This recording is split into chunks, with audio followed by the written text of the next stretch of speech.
of the Miss Orient Tourism Global 2025, how would you balance carrying the crown and title while also representing the unique beauty and culture of your country to the world? Your 60 seconds. Orient Tourism Global, I am not just a representative, I am a movement.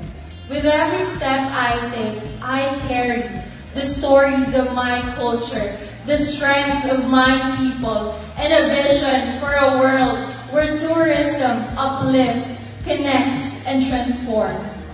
I will become a bridge that connects cultures, inspires understanding, and celebrates global unity.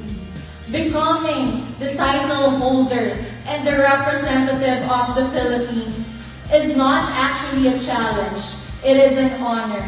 And I know that together with this organization, we can inspire everyone to promote our vibrant culture, our rich heritage, and our warm hospitality.